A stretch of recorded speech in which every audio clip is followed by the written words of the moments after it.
বলেছিলাম না, এত অবহেলা করো না। কখন হারিয়ে ফেলবে আমায় নিজেও জানতে পারবে না। অনেক অপেক্ষা করেছে তোমার, কিন্তু তোমার অবহেলা কমেনি। ভালো থেকো।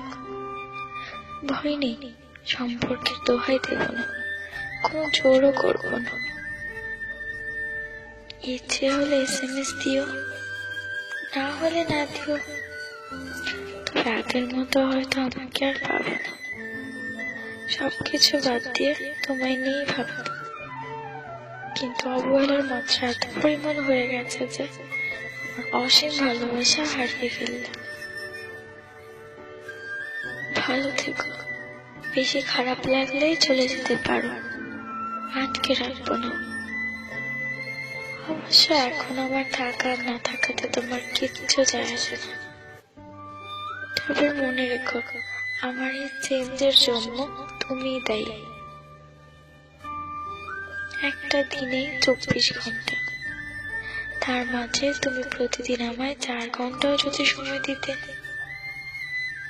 আমার কষ্ট লাগতো না।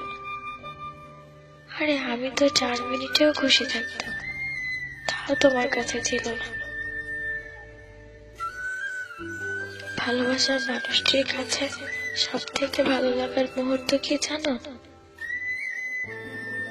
যখন তার ভালোবাসার মানুষটি তার সাথে থাকে, কিংবা তাকে দূর থেকেও একটু সময় দেয়।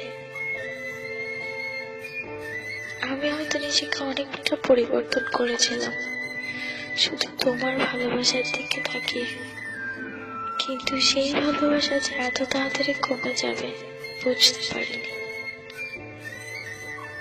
ঘন্টার পর ঘন্টা SMS কিংবা কল দিতে বলি না, সপ্তাহে কিংবা মাসে একবার দেখাও করতে চাই না। শুধু চাই যখন তোমায় মনে পড়বে বুঝতে পারবো তুমি আছো। একটা কথা কি জানো, অবহেলার মাত্রাটা যখন বেড়ে যায় তখন ভালোবাসার ইচ্ছাটাও দিন দিন হারিয়ে যায়। আমিও নিজেকে গুটিয়ে নিয়েছি, চিন্তা করে ফেলেছি তুমি দূরে থাকতে চাও।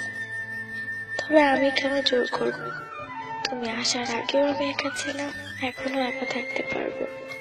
হয়তো মাঝে স্মৃতিগুলি একটু কষ্ট দিবে, এর বেশি কিছুই নয়। হয়তো অপেক্ষায় থাকবো, তুমিও একদিন বুঝতে পারবে ভালোবাসার মূল্য।